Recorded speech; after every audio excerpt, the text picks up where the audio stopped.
Ah, Richard, j'avais pas ouvert mon micro. Amen. Amen. Juste peut-être tourner dans Matthieu, chapitre 18. On va lire les versets 19 et 20. Matthieu, chapitre 18, versets 19 et 20.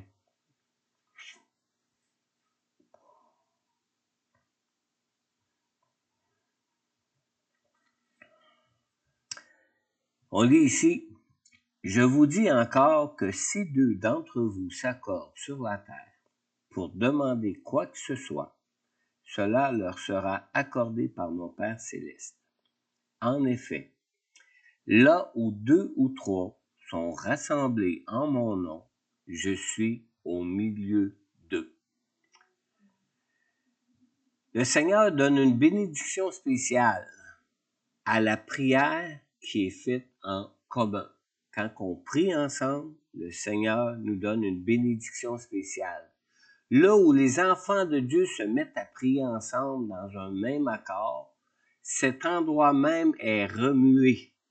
On a lu au verset 20, « En effet, là où deux ou trois sont rassemblés en mon nom, » Jésus nous dit quoi? Qu'il est au milieu de nous. Vous savez ce qui se passait quand Jésus a marché sur la terre?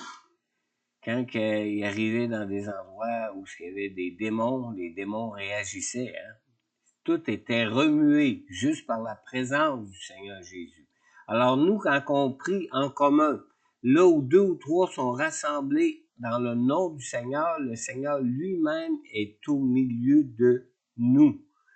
Et ça disait en plus au verset 19, « Je vous dis encore que si deux d'entre vous s'accordent sur la terre pour demander quoi que ce soit, cela sera accordé par mon Père céleste. » Alors, prier, la prière en commun, c'est vraiment quelque chose de très important, vraiment très important. Là où se trouve la présence de Dieu, la puissance du Seigneur est libérée. Et quand la puissance de Dieu est libérée, les démons s'enfuient, la puissance du mal est changée en bien, les oppressions sont enlevées et les maladies sont guéries. Amen. On fait prier pour moi aujourd'hui. Amen. La présence de Dieu au milieu de son peuple, c'est la source de la vie spirituelle. Il y a de grandes bénédictions de Dieu ont été le résultat des prières où les croyants priaient dans un commun accord. La Pentecôte a commencé avec la prière persévérante en commun. Hein? Le mot en commun, les mots en commun sont importants ici. On lit dans Actes 1,14. Tous persévéraient d'un commun accord dans la prière avec les femmes, avec Marie, la mère de Jésus, et avec les frères de Jésus. Après avoir prié avec persévérance dans un commun accord, qu'est-ce qui est arrivé? La puissance promise du Seigneur a été libérée au jour de la Pentecôte. On lit dans Acte 2, dans le verset 1, d'abord, quand le jour de la Pentecôte arriva, ils étaient tous ensemble au même endroit. Et au verset 4, on lit, ils furent tous remplis du Saint-Esprit, se mirent à parler en d'autres langues, comme l'Esprit leur donnait de s'exprimer.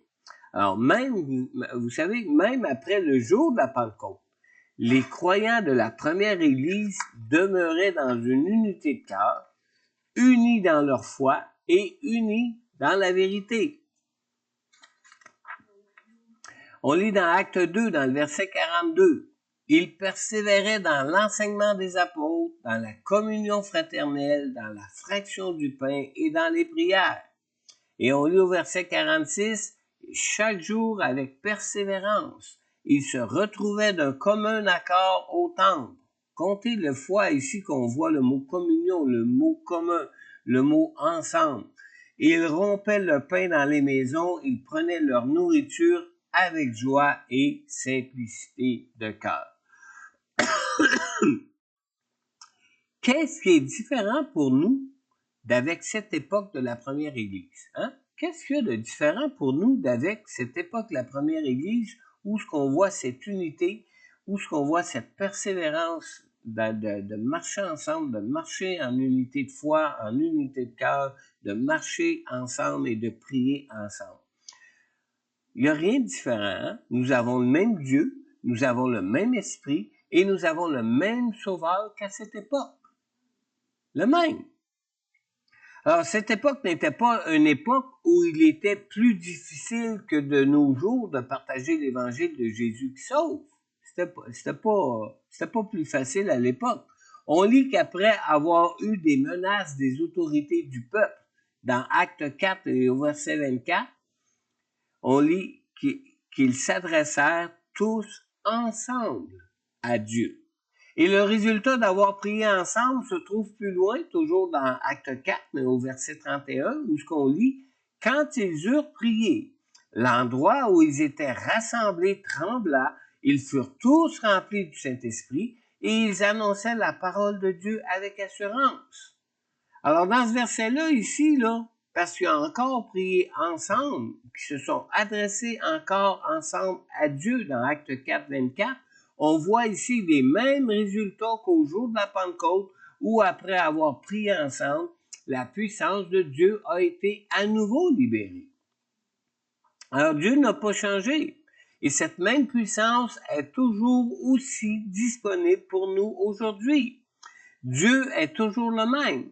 Et partager l'Évangile demeure toujours un combat contre les puissances des ténèbres, même de nos jours. Il n'y a pas moins de puissance des ténèbres aujourd'hui, même que c'est encore pire.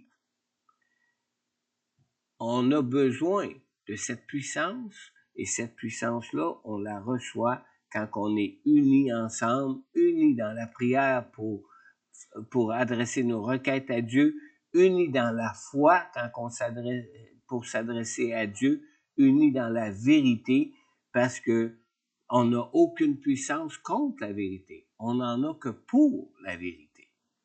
Maintenant, l'unité dans la prière passe d'abord par une unité de cœur. Il faut remarquer ici que dans le contexte de Matthieu 18, qu'on a lu les versets 19 et 20, dans ce contexte, Jésus nous parle de la puissance de la prière lorsque nous prions ensemble dans une unité de cœur, parce que Jésus nous parle ici, dans ce contexte, il nous parle du pardon. Dans les versets qui précèdent, comme dans les versets qui suivent, Matthieu 18, 19 et 20,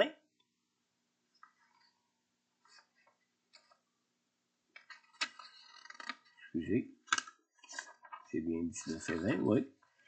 Dans ces versets qui précèdent et dans ces versets qui suivent, Jésus mentionne que le pardon est essentiel pour être en accord les uns avec les autres. Matthieu 18, 18, Jésus dit, « Je vous le dis en vérité, tout ce que vous lirez sur la terre aura été lié au ciel, et tout ce que vous délierez sur la terre aura été délié au ciel. » Alors, quand on lit ça, on s'aperçoit que spirituellement, il est impossible d'être en accord avec les autres dans la prière si nous ne sommes pas en accord ensemble dans nos cœurs, dans ce monde. Quoi que ce soit que nous puissions retenir contre un frère ou contre une sœur, nous disqualifie d'être spirituellement en accord dans nos cœurs pour prier ensemble.